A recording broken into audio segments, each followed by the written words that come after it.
So it turns out 6ix9ine's driver could have been a coke snorting, statutory rapist who plants evidence and calls the police on you.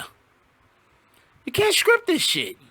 Me and the Notification Gang would like to invite everybody to come join us Monday through Thursday, 9:20 to 10 o'clock for morning coffee, where we discuss the events of the prior day and also just talk mess about stuff. See you then.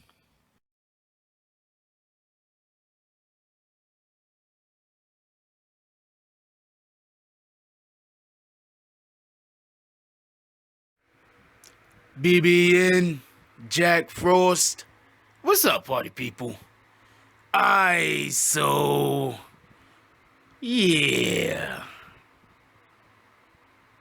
This is crazy, yo.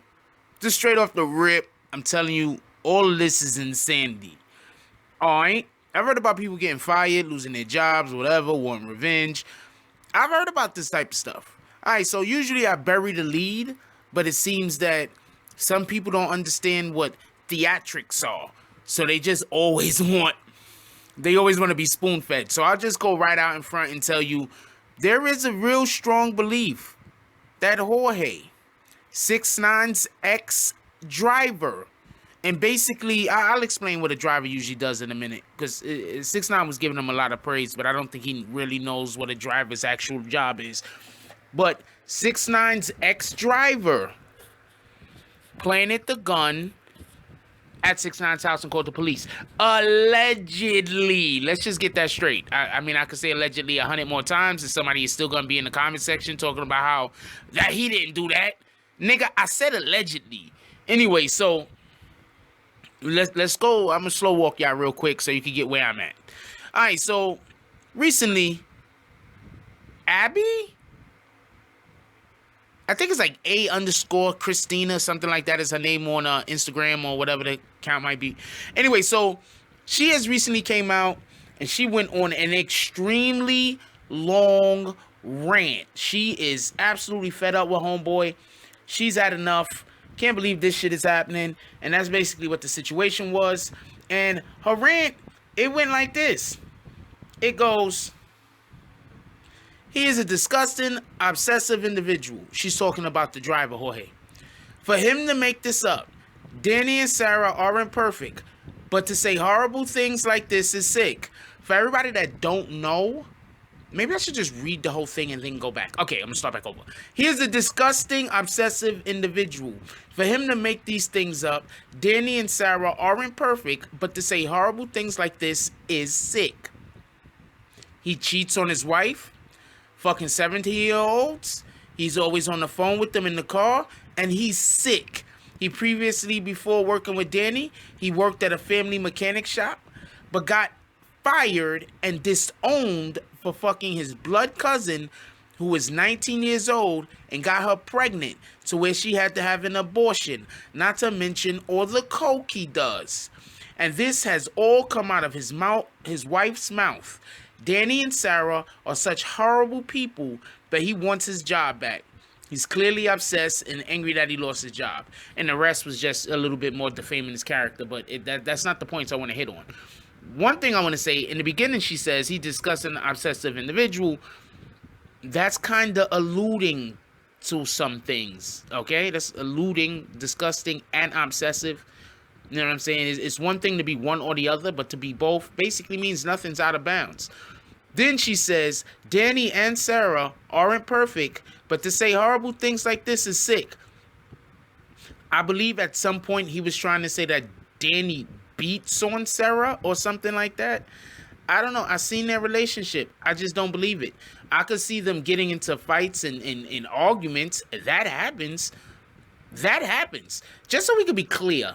If you're in a relationship with somebody and you have never, ever got into any kind of over-the-top argument, then neither one of y'all is being honest with the other.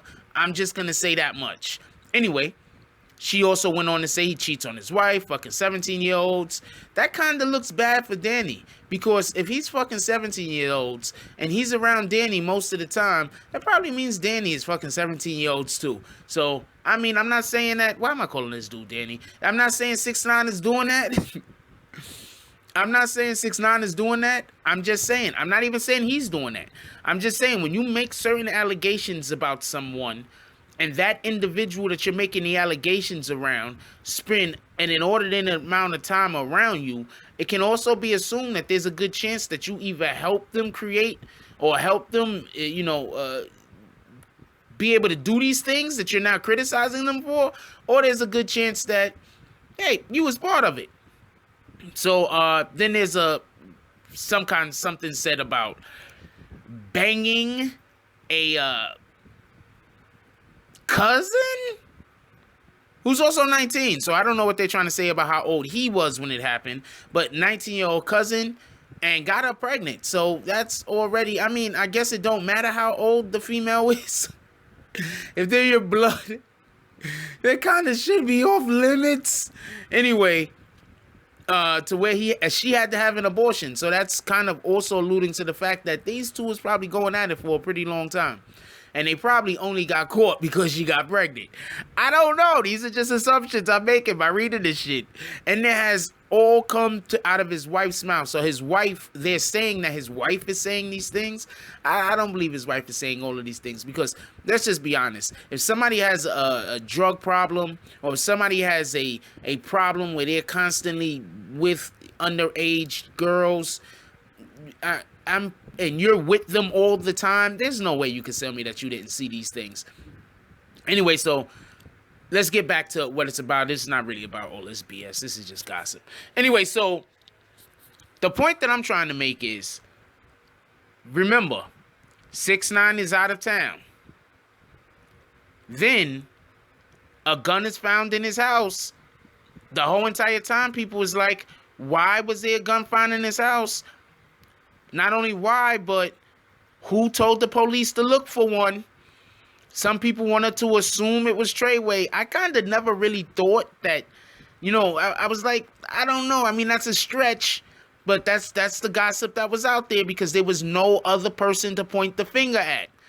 Now, I also heard people say that they thought Billy Otto did it, but I don't see that nigga coming to the city. Okay, now look, this is how it works. When the police is investigating a case, what they look for is, they look for motive and they look for opportunity. All right? Motive, opportunity. You have to have those two things. You can't have one or the other. I mean, is there a chance that somebody might have one or the other and committed the crime? I mean, yeah. I mean, these type of weird shits can happen in life. But usually a person needs motive and opportunity. So, let's say, what was the motive? Nigga got fired. Copy. What was the opportunity? I'm pretty sure he had keys to 6ix9ine's crib. He's the driver. I'm pretty sure he had keys to the crib. And being as 6ix9ine was already out of town, all the way overseas somewhere doing whatever he was doing, it's not like he can go get the keys from Homeboy. And it's also not like Homeboy had any reason to go around anyone that would have to get the keys from him. So he had 6ix9ine keys. So I don't think it's too much of a stretch that he could have went into 6ix9ine's home and planted a gun. Now, with this all being said, there was also a rumor out for some time that 6ix9ine's prints was on the gun. I don't know if this 6ix9ine's prints was on the gun or not. I heard about the rumor. I slightly mentioned it in the previous video, but y'all already know. If I just mention something like once and then move on to the next thing, I don't really hold too much weight in that shit. Anyway, so why would people think that 6ix9ine's prints was on the gun? It would have to come from a source, right? Why would the police go to his crib looking for anything? Someone would have had to have called them, right? This man got fired, right? Then he goes on IG or whatever he went on, and he talked about how much he loved his job, or didn't want to get fired, or how he was angry that he got fired, and where he has to work at now, and this and this and that and that and that and this. For everybody that don't know, when you have a good job and you get fired, your lifestyle changes drastically. So we're going to assume that he was getting paid a reasonable amount of money. His lifestyle changes. Now, I just want to throw this out there. I'm not saying how true or false any of this is, but I just want to throw this out there. Remember when 6ix9ine got stuck up, robbed, or whatever the case was? I always said, why didn't his driver pull off when he saw them come into the car?